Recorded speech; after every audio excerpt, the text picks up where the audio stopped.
Israel conflict को start हुए 1 महीने से अधिक हो गए और इस 1 महीने में यूएस के प्रेसिडेंट डोनाल्ड ट्रंप ने इतनी बार अपना स्टैंड बदला है जिससे ये अंदाज लगाना मुश्किल है कि ये लड़ाई, ये कन्फ्लिक्ट जो है, ये एक दिन में बंद होगी या 1 महीने में बंद होगी या 2 या 3 महीने भी इसमें लग सकते हैं। हालांकि ये कन्फ्लिक्ट जब भी समाप्त हो, लेकिन निश्चित रूप से जो इंटरनेशनल पॉलिटिक्स में ये अनसर्टेनिटी है उसका इम्पैक्ट स्टॉक मार्केट पर बहुत नेगेटिव पड़ा है।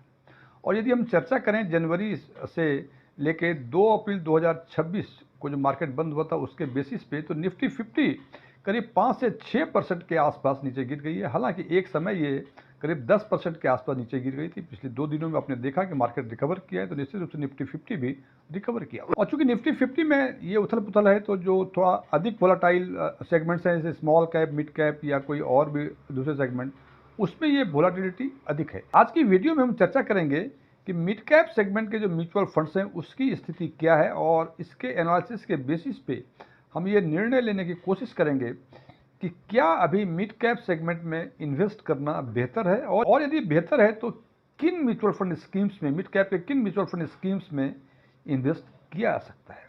मैं डीएम झा, आप देख रहे हैं स्टोन टैक्सविन चैनल।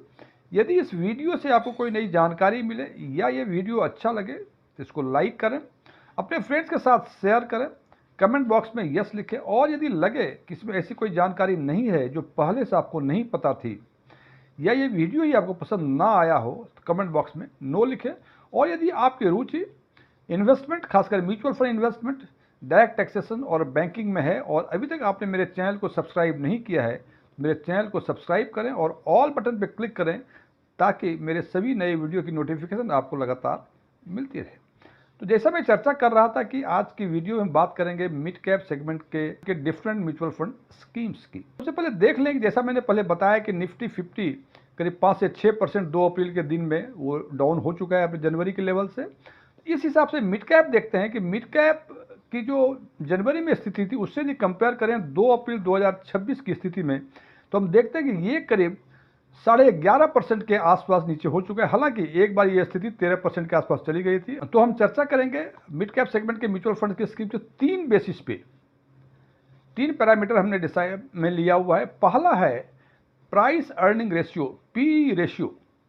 दूसरा है कि इन म्यूचुअल फंड्स ने कितने वर्षों में अपनी रकम को दुगनी कर दी यदि आपने लमसम इन्वेस्टमेंट किया है तो।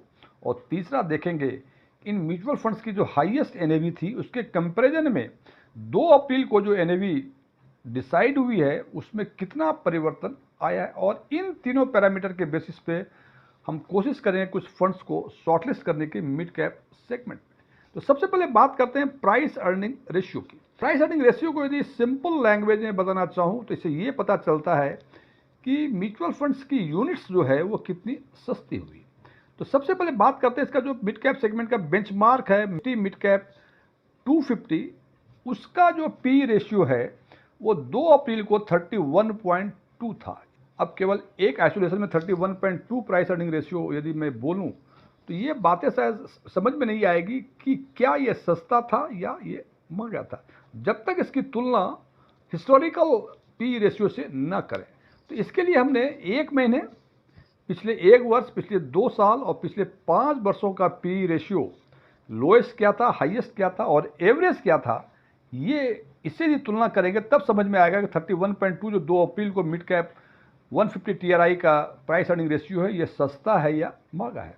तो सबसे पहले बात करते हैं कि पिछले 1 महीने में जो लोएस्ट पी रेशियो था वो 29 था, हाईएस्ट 31.8 था, एवरेज 30.62 था। यदि पिछले 1 वर्षों की तुलना करें इससे तो लोएस्ट 29 था, हाईएस्ट 35.6 था, एवरेज 33.35 था।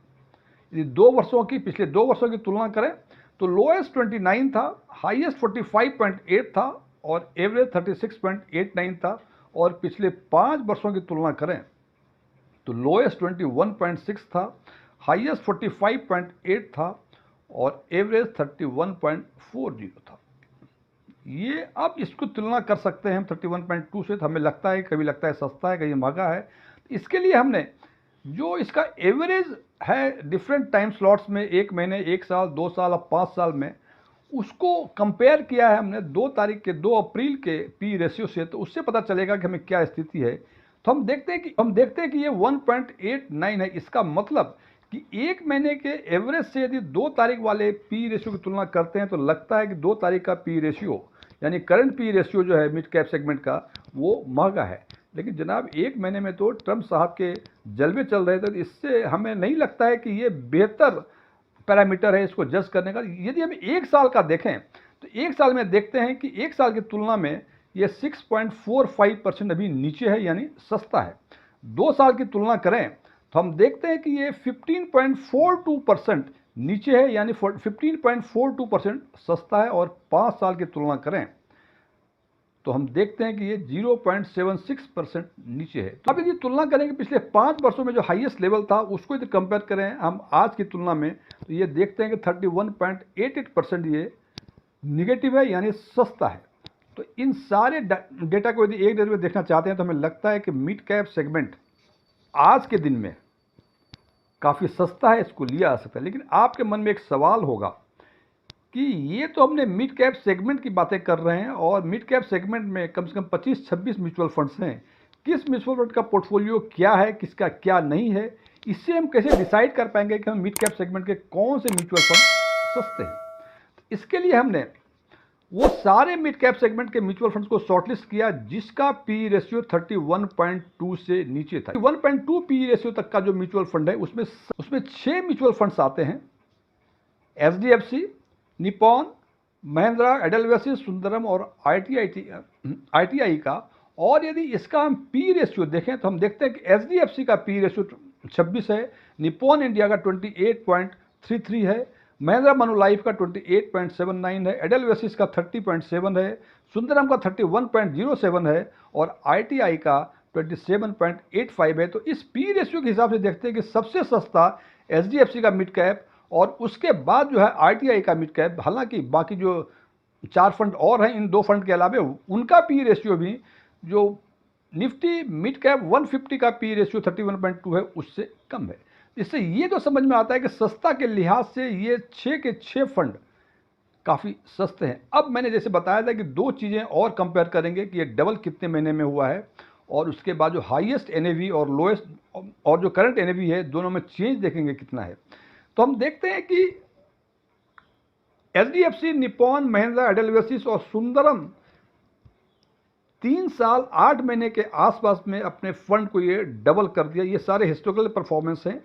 और आईटीआई का ये अवधि 3 साल 9 महीने, यानी आईटीआई केवल 1 महीने एक्स्ट्रा टाइम लेता है इन 5 फंड से यदि तुलना करें तो। हम देखते हैं कि 3 साल 8 महीने या 3 साल 9 महीने में सारे के सारे 6 फंड जो हैं ये अपने फंड को डबल कर देते हैं। तो इस हिसाब से हम देखते हैं एक तो सस्ता किससे, जो निफ्टी मिड कैप 150 टीआरआई है उससे सस्ता, और डबल भी 3 साल 8 महीने या 8.5 महीने में सारे फंड डबल हो जाते हैं। अब बात करते हैं इसके करंट एनएवी से कंपेयर करते हैं इसके हाईएस्ट एनएवी की। तो हम देखते हैं कि एचडीएफसी का जो करंट एनएवी है वो 182.837 है और हाईएस्ट 195.3 है।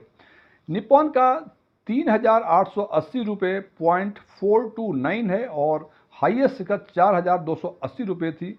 महिंद्रा मनुलाइफ का 31.18 है, हाईएस्ट था 35.53। एडेलवेसिस का 93.187 है और हाईएस्ट था 103.3।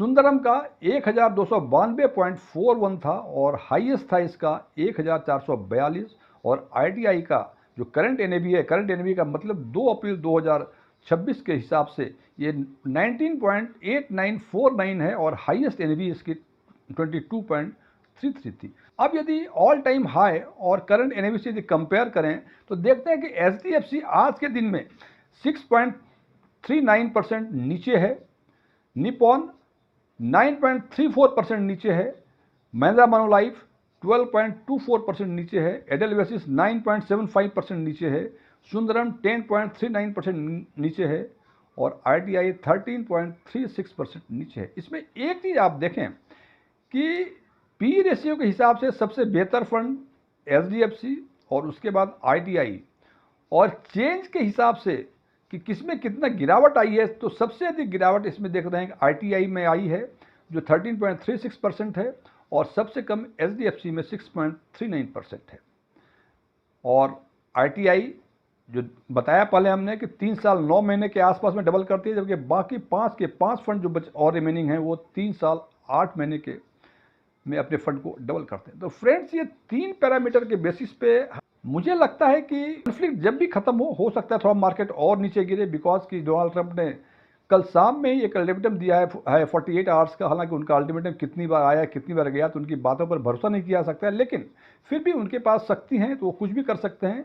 तो हो सकता है मार्केट थोड़ा और नीचे जाए या ऊपर जाए, लेकिन फ्रेंड्स, मार्केट यदि ना ऊपर जाए ना नीचे, यदि फ्लैट भी रहे तो इस पोजीशन में भी मेरे विचार से ये 6 के 6 फंड जो हैं आज के दिन में इन्वेस्ट करने लायक हैं। हालांकि मैं एक डिस्क्लोजर दे दूं कि मैं कोई म्यूचुअल फंड एडवाइजर नहीं हूं, मेरे पास MFI के कोई रजिस्ट्रेशन नंबर नहीं है, ना ही मैंने सेबी के कोई एग्जाम पास किए हैं, ना ही मेरे ऑनलाइन या ऑफलाइन कोई म्यूचुअल फंड या किसी इन्वेस्टमेंट पर क्लासेस चला करते हैं। तो ये सारे फैक्ट्स एंड फिगर मैंने ओपन डोमेन से कलेक्ट किया हुआ है और उसके बेसिस पर मैं इसको एनालिसिस किया करता हूँ।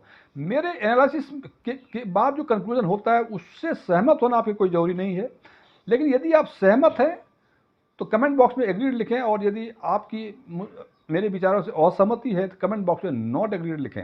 लाइक मैं फिर रिपीट कर रहा हूँ, ये मेरे विचार थे और इसमें जिन फंडों का मैंने नाम लिया है कोई फंड का मैं प्रमोशन नहीं करता हूँ। एनालिसिस के बेसिस पे ये फंड मेरे सामने आए हैं, इसलिए मैंने इन फंड के बारे में आपको बताया। निर्णय आप अपने फाइनेंशियल प्रूडेंस के हिसाब से लें। Thank you.